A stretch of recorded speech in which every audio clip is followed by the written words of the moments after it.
But I wanted to come to you today to talk about having damaged ends or relaxed ends when you're getting sister locks and the process of trimming your ends as you go along. So as you can see here, I have a very fuzzy end. I have like two fuzzy ends right here. These two, I have a few. And you see when they mat up, they get all matted up. And what you have to do is actually pull them apart. Pull it like that. To straighten it out, you have to pull it.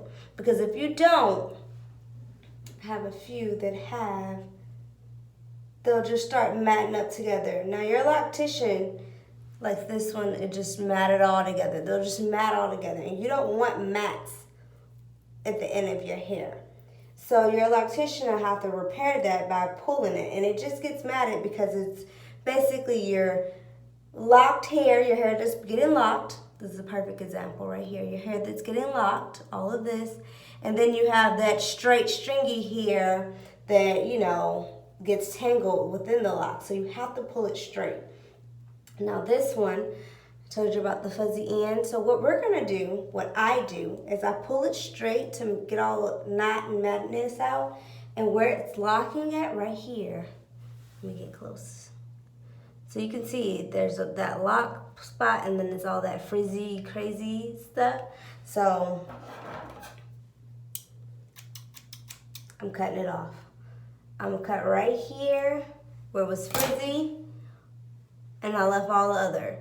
Now this part is still straight, but it's not frizzy. Now up here is locked, so my lock will not unravel.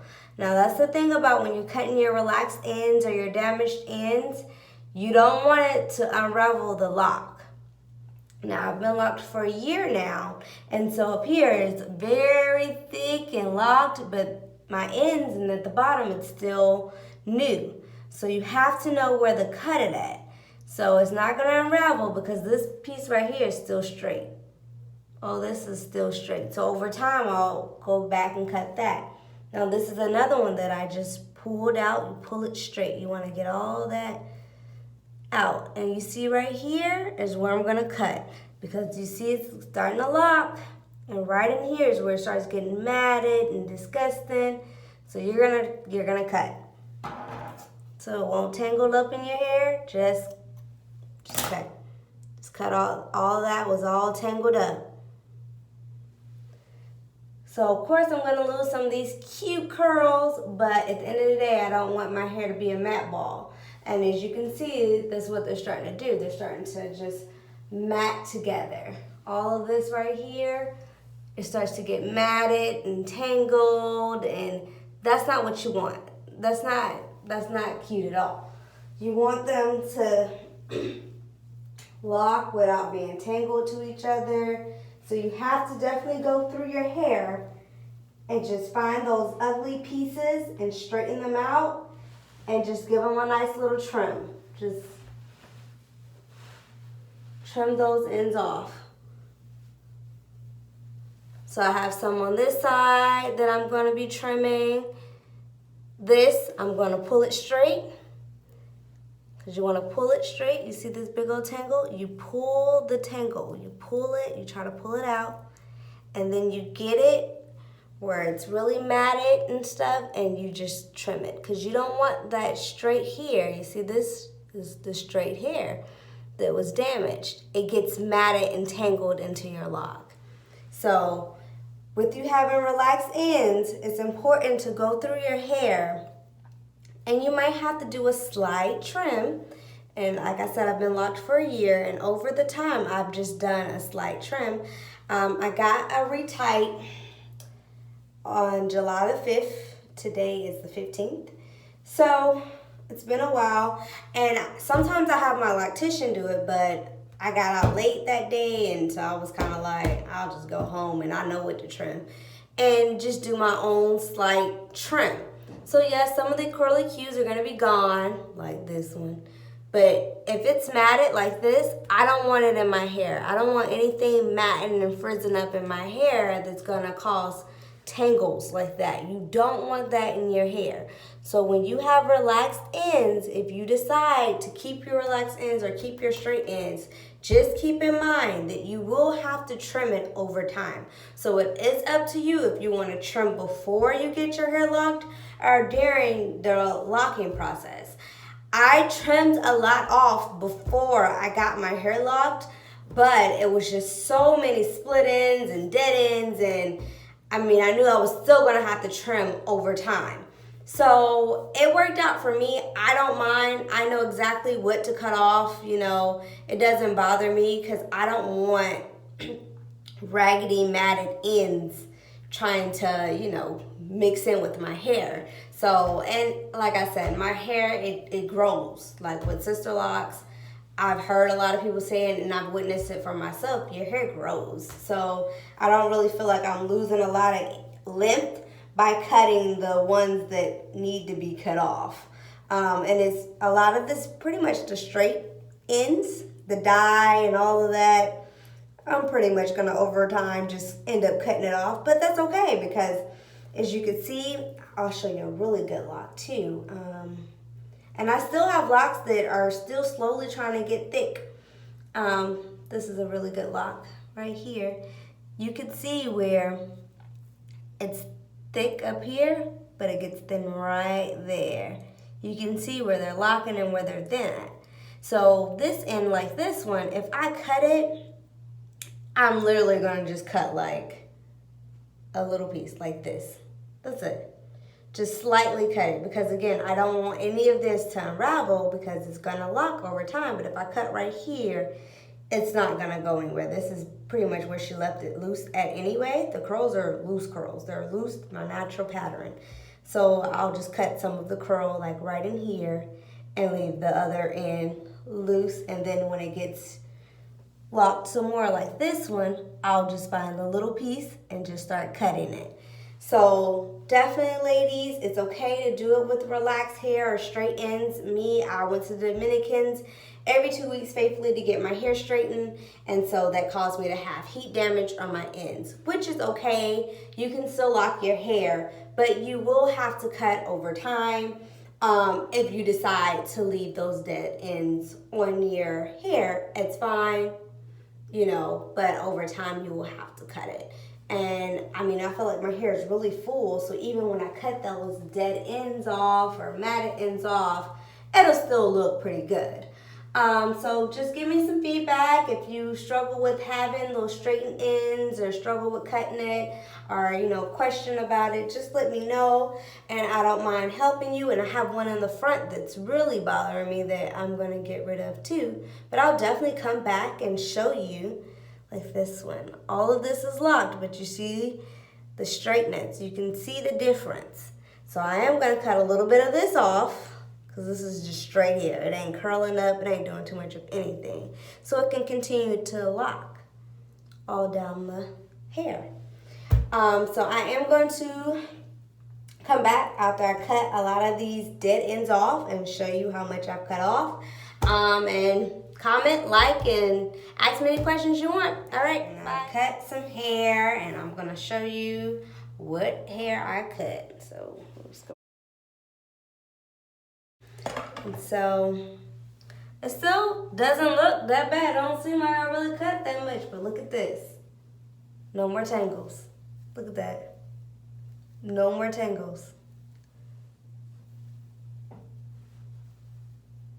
Don't look like a big old glob of stuff in my hands. The side too. Don't be scared to cut some of those bad ends. I'm telling you. Because when your hair is locking, let me find a really good one. I mean, it'll lock so beautifully. The back, let me show you, because the back I made sure I just kept trimming. See? It just locks just great. And you still can have those cute ends, but they will just be bouncy and they won't be tangled and they won't be matted. Like this is the goal you're looking for. You don't want matted ends. You want nice from root to end. That's what you're looking for. So I definitely went through there with those scissors and got with it. You have to monitor your ends. But when you are cutting, you have to be careful. You don't want to cut too much. So if your hair is freshly installed and you decided that you wanted to wait, but now you're not really liking the look, I would still kind of wait till you're like 5th or 6th month to start slowly trimming the ends. And your loctician will also like trim some of your ends, because you want to wait till you see where it's swelling up before you start to just chop, chop, chop. And at the front, I did some cutting too. This one, the one I told you, I cut just a little bit. I cut pretty much where the dye was at. Cut that piece off, and maybe in 6 weeks from now, I might cut a little bit more off. But you don't want anything to fight with the process. And these straight hairs, they buck the system. So you have to trim them, make sure they're not frizzy looking. So that way they'll, like these, I've been cutting it over the process and now it's doing what it needs to do. You don't want matted locks, ladies and gentlemen. You don't want matted locks. So don't be afraid. Scissors are my best friend. And you don't get scissor happy. And then your loctician will have to repair some of your locks because you cut just so many. But, I mean, definitely just feel it, touch it, and look. And you can make it around there without cutting the wrong spots. But don't be afraid to cut those ends. If you don't have them yet and you're thinking about getting them and you have relaxed ends or damaged ends, and you're not scared to cut, just cut them. Just cut them and get it over with. But if you are determined to keep your length and you want to work over time, don't be scared to go through your hair after a fresh retie, because I usually do mine after a fresh retie, or a week or two after a fresh retie. As long as I can still see my parts and stuff like that and it still looks freshly new, I feel like that's when you can really tell those bad tangle ends, and it's easier for me to go through my head and part my hair and see everything, to see the problem ones, and just cut it. Just cut it, cut. And like I said, I just cut very little at the ends. I cut some curly ones. I don't discriminate. If you're not going well with the locking process and you're messing up and you're detangling with other locks or this, that, and the third, I cut you. So definitely. But I'll go ahead after it. I'll give you this. And this at the front, I definitely had to just cut over time because this was really damaged at the front and it's curling up, but I still cut through every time. And then I have these little locks that when she was splitting them, that I have to fight with to hide all the time. This is one. This is the other one. I'm always trying to tuck them and hide them because they are in the front of my head. And then I also have one up here that I'm always tucking and hiding right here. Look at this little lock. Look at it. So that's the one that always wants to be disrespectful and just stick up. So I'm constantly just tucking it and hiding it. But that concludes the conversation for today. I just wanted you to know, don't be afraid to cut your hair. Don't be afraid to cut those ends. I'm telling you, you want nice, beautiful, not matted locks. Sisterlocks. Anyway, you want them to just look nice. Because you can tell the matted up ones, because I have some that we're going to have to correct when I come back to see her. And I mean, they don't look horrible. I mean, it's easy to fix, but if you can fix it before, like this one, it's all right in here is when it kind of got matted. As you can see, it's locking here, and then it's just big and chunky right in here. So all she's going to do is pull it out some more and just lock it to make it where it's not all matted. She's going to pull all these mats out. So, I mean, I had some that, I was slipping. So you definitely have to go through your hair and look at it. So that way you can just cut all of